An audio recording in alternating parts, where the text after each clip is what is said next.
Every small town has stories. Stories people whisper about years later.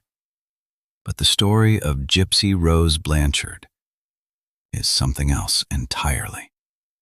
For years, people believed Gypsy was a sick girl, a fragile child, confined to a wheelchair.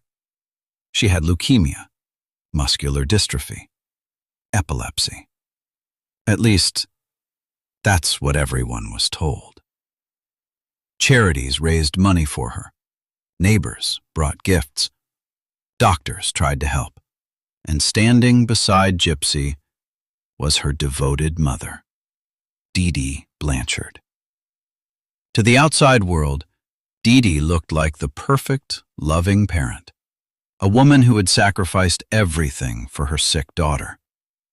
But behind the walls of their small pink house, something wasn't right. Something very wrong. And in 2015, that hidden truth finally came to light. When police entered the house, they discovered something horrifying. Dee Dee Blanchard was dead. And the person connected to the crime was the girl everyone believed could barely walk. Gypsy Rose Blanchard. But the real question was never just who committed the murder. The real question was, why? To understand what really happened, we have to go back many years earlier. Back to when Gypsy Rose Blanchard was just a child. Gypsy was born in 1991 in Louisiana. At first, everything seemed normal. But soon, her mother began telling doctors that something was wrong. Very wrong.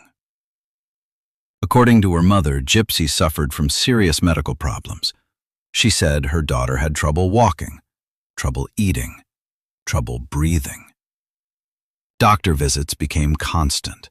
Hospitals, tests, diagnoses, and little by little, the list of illnesses grew. Doctors were told Gypsy had leukemia, muscular dystrophy, seizures. Her teeth were removed. A feeding tube was placed in her stomach. And eventually, Gypsy ended up in a wheelchair. To the outside world, the story was heartbreaking. A devoted mother caring for a desperately sick child. Neighbors admired her strength. Charities donated money.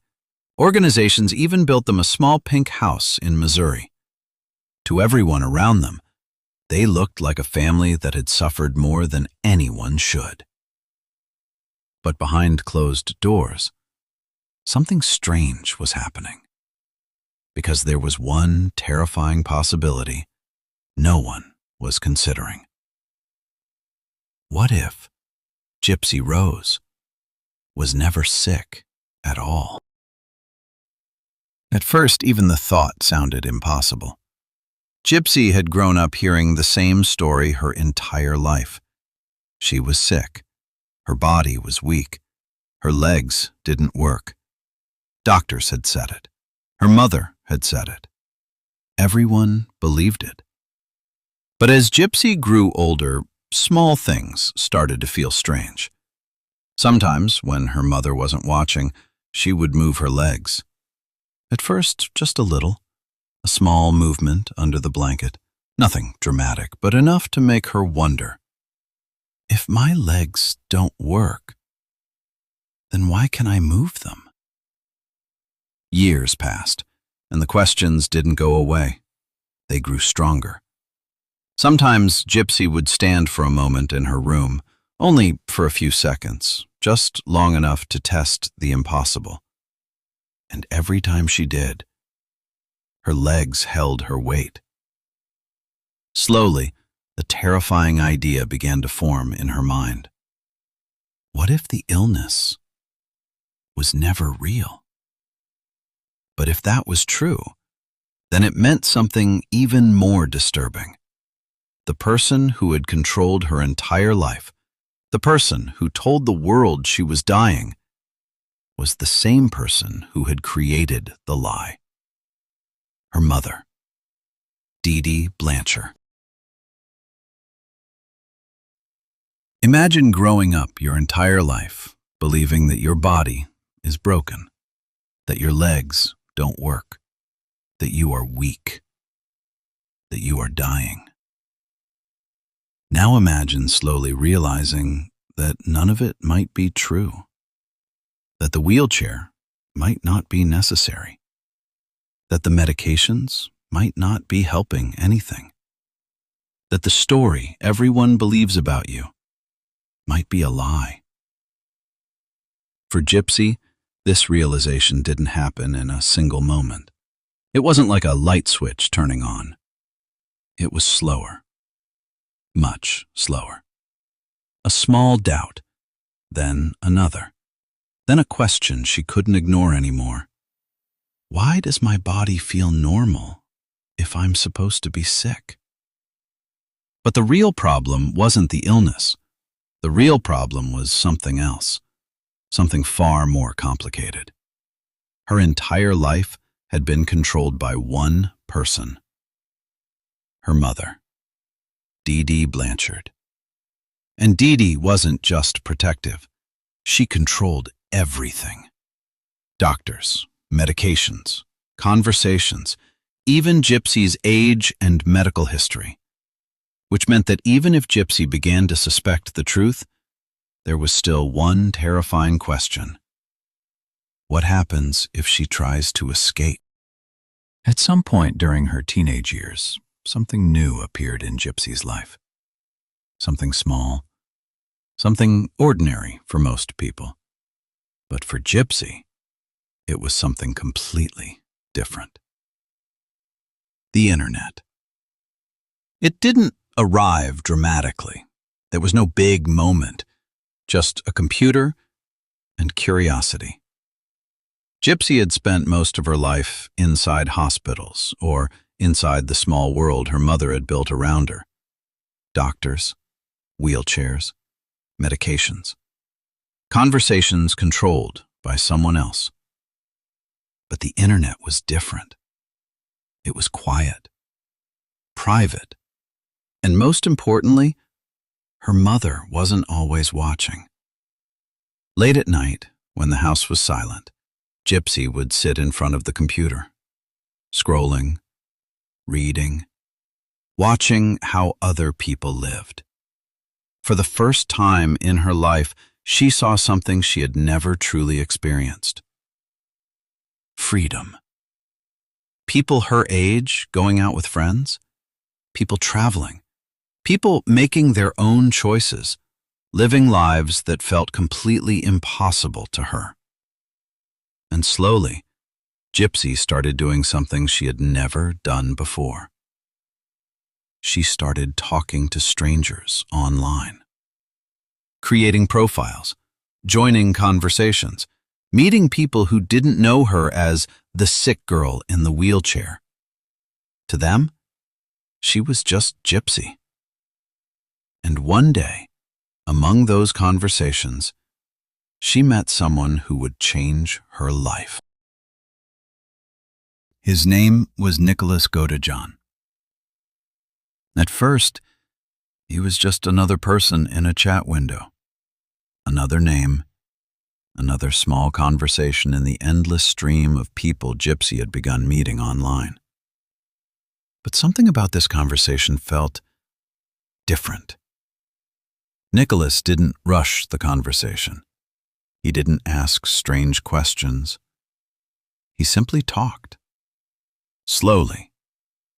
Patiently. And for Gypsy, that meant more than most people could imagine. Because for most of her life, people didn't really talk to her. They talked about her. Doctors talked about her illnesses. Neighbors talked about how tragic her situation was. Charities talked about helping the sick girl in the wheelchair. But very few people ever asked a simple question. How do you feel? Nicholas did. He asked about her day, about the movies she liked, about the music she listened to. Simple things, normal things. And slowly, Gypsy started opening up. She told him small pieces of her life, not everything at once, just little details. The kind of details people share when they're beginning to trust someone. For Gypsy, this was a completely new experience. A boy talking to her, listening to her.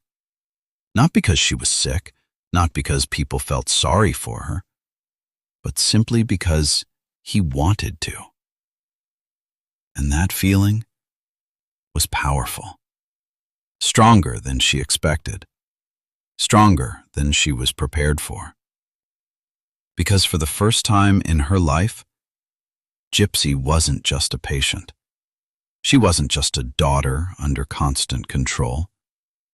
In those conversations, she was just a girl talking to someone who liked her. And for someone who had lived such a controlled life, that feeling could be overwhelming. And once that feeling appears, it rarely disappears. At first, their conversations were occasional. A message here, a short conversation there, nothing unusual. But slowly, those conversations started happening more often. Then every evening, then sometimes late into the night. Gypsy began waiting for those moments, waiting to see if Nicholas was online, waiting for the small notification that meant another message had arrived. And when it did, her entire mood could change. For a few minutes, sometimes for hours, she felt like someone living a completely different life. A normal life. Two people talking, laughing about small things, sharing pieces of their day, getting to know each other. And slowly, almost without either of them noticing it at first, their conversations began carrying a different tone, more attention, more emotion, more warmth. They started saying goodnight to each other. They started wondering when the other person would be online again. And somewhere inside those quiet conversations, something new began to grow. Something that felt very much like the beginning of a relationship.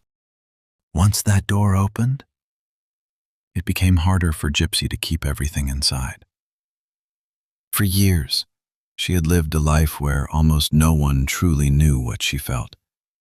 People saw the wheelchair, the illnesses, the fragile girl everyone wanted to protect. But very few people ever saw the confusion behind it all. Nicholas was the first person who seemed willing to listen to that side of her life. Not the story the world believed, but the story she was beginning to question herself. So little by little, Gypsy started telling him more about the rules inside the house, about how decisions were made for her, about how difficult it was to have any real independence. At first, she spoke carefully, almost cautiously, as if she was still trying to understand the situation herself. But Nicholas listened to every word, and the more he listened, the more his feelings toward Gypsy began to change. Because to him, this wasn't just a girl he liked anymore. This was someone who seemed trapped inside a life she didn't choose. And when people believe someone is trapped, they often begin thinking about one thing: how to help them escape. After those conversations, something subtle began to change between them. Nicholas started speaking to Gypsy differently, not just as someone he liked, but as someone he felt responsible for. He would ask if she was okay, if she felt safe, if anyone around her was treating her badly. Simple questions, but questions no one had ever really asked her before. And for Gypsy, those questions carried a powerful meaning. Because when someone asks if you're safe, it forces you to think about something you might have tried to ignore. Are you actually safe? Their conversations became deeper, more emotional, more personal. Sometimes they talked about the future, about places they had never seen, about lives they had never lived. Simple dreams, but dreams that felt very real in those late-night conversations. And slowly, Nicholas began to see himself in a very specific role, not just as someone Gypsy cared about, but as someone who might be able to change her situation. In his mind, Gypsy wasn't just a girl he was talking to online anymore. She was someone who needed help, someone who needed to be protected, someone who might need to be rescued. And for Gypsy, that idea could feel incredibly powerful. Because for the first time in her life, someone was imagining a future where she was free. And eventually, their conversations reached a point where one question became impossible to ignore. What would happen if they met in real life? At first, it sounded almost impossible. Gypsy's life was still tightly controlled. Her movements were limited. Her mother was almost always nearby. Meeting someone secretly seemed unrealistic. But the idea didn't disappear. It kept returning in their conversations, quietly at first, then more seriously. They talked about where it could happen, how it could happen, when it could happen. And slowly, a plan began to take shape. In 2015, that plan finally became real. Gypsy and Nicholas agreed to meet in person for the first time. Not somewhere private, not somewhere hidden, but somewhere public. A movie theater in Springfield, Missouri. For Gypsy, this moment was overwhelming, exciting, terrifying, all at the same time. Because this wasn't just a meeting. It was the first time someone from the outside world, someone who knew her secrets, was about to step directly into her life. And for Nicholas, this moment meant something else entirely. He was finally going to see the girl he believed needed saving. The girl he had spent so many nights talking to through a screen. And neither of them could fully understand just how much that meeting was about to change their lives. The day of the meeting finally arrived.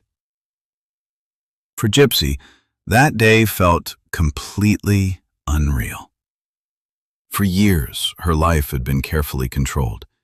Every movement, every decision, every place she went. All of it was watched closely by her mother. And yet, somehow, this meeting was about to happen. Gypsy and her mother went to a movie theater in Springfield. To anyone watching, it looked like an ordinary outing. A mother and daughter going to see a film. Nothing unusual, nothing suspicious. But inside Gypsy's mind, everything felt different. Because somewhere in that same theater, Nicholas was already there. He had traveled to Springfield. He had walked into the same building. And now, he was only a few rooms away. For the first time, the person Gypsy had spent so many nights talking to online was real. Not a message on a screen. Not a voice in a conversation. A real person. And then, they finally saw each other. Nicholas walked toward her, and in that moment, two people who had only known each other through words were finally standing face to face. For Gypsy, it felt like stepping into a completely different world. A world where the life she imagined online might actually be possible. Inside the theater, everything looked completely normal. People buying popcorn, families finding their seats, trailers playing on the screen. Just another evening at the movies. But for Gypsy, this moment felt very different, because sitting nearby was Nicholas, a person her mother didn't know existed, a secret sitting only a few seats away. Gypsy tried to act natural, to watch the movie, to behave like nothing unusual was happening. But inside, her heart was racing. Every time her mother looked around the theater, Gypsy felt a small wave of panic. What if she noticed him? What if she asked questions? What if everything fell apart right there? Because if Dee Dee Blanchard realized what was happening, the consequences would be immediate. The internet would disappear again. The freedom Gypsy had started to feel would vanish. And Nicholas would be gone. So for the entire movie, the situation balanced on a fragile line. A daughter pretending everything was normal, a mother unaware of the secret sitting nearby, and a young man quietly watching the girl he believed he might one day rescue. From the outside, it was just another night at the movies. But for the three people sitting in that theater, it was the beginning of something far more complicated. When the movie ended, people slowly began leaving the theater, seats folding back, lights coming on, the quiet noise of a crowd moving toward the exits. For most people, it was just the end of a film. But for Gypsy, this moment meant something else. Because the meeting she had imagined for so long wasn't over yet. Somehow, in the middle of that busy theater, Gypsy managed to slip away for a moment. Just long enough, just far enough, to be alone with Nicholas. For the first time, they were standing together without a screen between them. No messages, no chat windows. Just two people, face to face. Nicholas looked exactly like the person she had been talking to for months. Familiar, and yet completely new. For Gypsy, that moment felt surreal, almost like stepping into a life she had only imagined, a life where she could choose who she spoke to, where she could meet someone without permission, where her life belonged to her. And when they finally said goodbye that night, both of them understood something important. Their connection was no longer just something that existed online. It was real. And once something like that becomes real, it becomes much harder to walk away from it. After that night, their conversations felt different. Before the meeting, Nicholas had been just a voice behind a screen, a person in messages, someone Gypsy could imagine. But now, he was real. She had seen him. He had spoken to her. They had stood face to face in the same room. And that small moment changed everything. The next time Gypsy logged onto the internet, their conversation felt warmer, more personal, almost like the distance between them had disappeared. They began talking even more often, sometimes late into the night, sometimes about nothing important at all, just enjoying the feeling of talking to someone who understood them. But slowly, their conversations began returning to one subject again and again: Gypsy's life.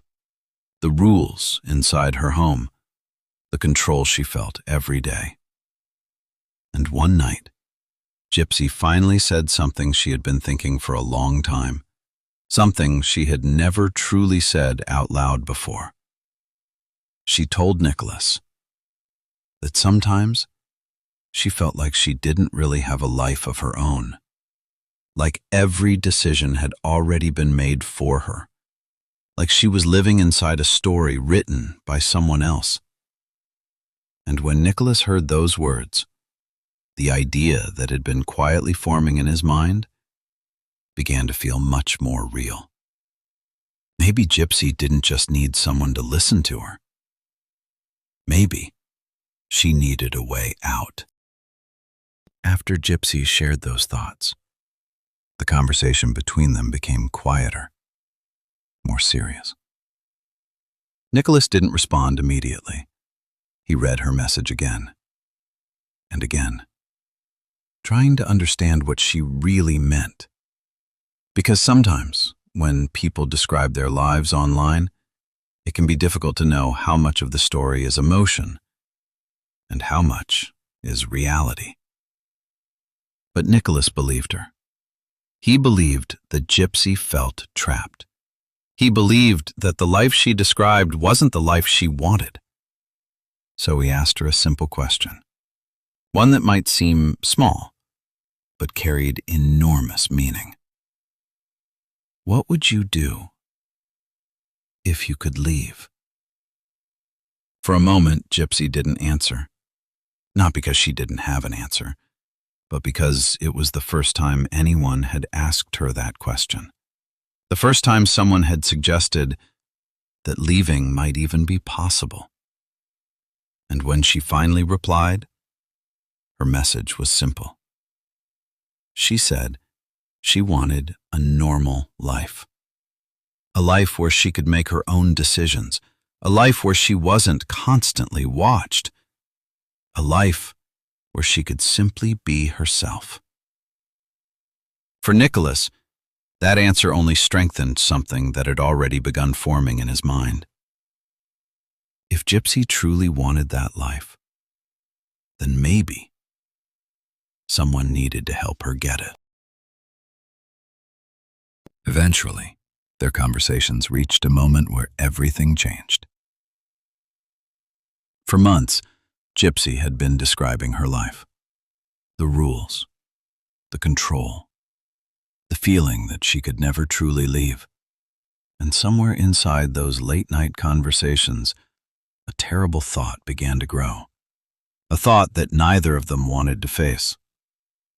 As long as Dee Dee Blanchard remained in control, Gypsy believed her life would never truly belong to her. That belief slowly turned into something darker, something desperate. By the summer of 2015, their plan was no longer just words on a screen. Nicholas Godejohn traveled to Springfield. He carried with him a knife. Late that night, Gypsy quietly led him into the house. The same house where she had spent years living under her mother's control. The house that had once looked like a place of care, but had become something very different in her mind. Inside, everything was silent. The lights were off. Dee Dee was asleep in her bedroom. Gypsy waited in another room, listening, hearing the quiet sounds of the house around her, knowing exactly what was about to happen. Moments later, Nicholas entered Dee Dee's bedroom, and within minutes, the life that had controlled Gypsy for so many years was suddenly over. Afterward, the house was quiet again, but the silence felt different now, heavier, permanent. Gypsy and Nicholas left the house together. For the first time, she believed she might finally be free. They took money. They traveled north to Wisconsin, trying to start a life that had once existed only in their late-night conversations. But freedom didn't last long, because a message soon appeared online. A message written from Dee Dee's own Facebook account. A message that shocked everyone who saw it. That bitch is dead. Friends saw the post. Neighbors saw it. And fear spread quickly through the community. police were called. When officers entered the house, they found Dee Dee Blanchard's body, and within hours, the investigation began leading them toward an answer no one expected. The girl the world believed was helpless was suddenly at the center of a murder case. Dee Dee Blanchard had been stabbed multiple times. At first, investigators feared something even worse. Gypsy was missing. And because everyone believed she was severely disabled, police worried she might have been kidnapped. But as detectives began examining Dee Dee's online activity, they quickly traced the Facebook message. The digital trail led them to Wisconsin, to the home of Nicholas Godejohn. Within days, police arrived at the house, and there they found both Nicholas and Gypsy. For many investigators, the most shocking moment came during the arrest, because the girl everyone believed could barely move stood up and walked. It was the first sign that the story surrounding Gypsy's illnesses might not have been true at all. During interrogation, the full story slowly came to light. Nicholas admitted to killing Dee Dee. Gypsy admitted to planning the crime with him. In court, their cases were separated. Nicholas Godejohn was convicted of first-degree murder. In 2019, he was sentenced to life in prison without the possibility of parole. Gypsy Rose Blanchard accepted a plea deal. She pleaded guilty to second-degree murder, and in 2016, she was sentenced to 10 years in prison. But even after the verdict, one question continued to divide the public. Was Gypsy Rose a victim of years of abuse, or someone who crossed a line that could never be undone? And even today, people still argue about that answer. For years, Gypsy Rose Blanchard lived behind prison walls. A life very different from the one she had imagined during those late-night conversations online. But also, a life very different from the one she had lived under her mother's control. During the trial, the world learned the full story. Doctors explained the years of unnecessary medical treatments. Experts spoke about a rare form of abuse known as factitious disorder imposed on another, a condition in which a caregiver fabricates or causes illness in someone under their care. In this case, a mother convincing the world that her daughter was dangerously sick. For many people, this changed the way they saw Gypsy. Some believed she was primarily a victim, a young woman who had spent years trapped inside a life she didn't choose. Others believed that no matter the circumstances, murder could never be justified. In December 2023, after serving 8 years of her sentence, Gypsy Rose Blanchard was released from prison.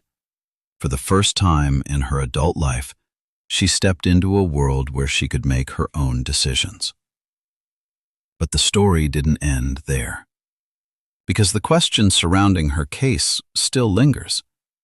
Was Gypsy Rose Blanchard a victim, a survivor, or someone who made a choice that changed lives forever?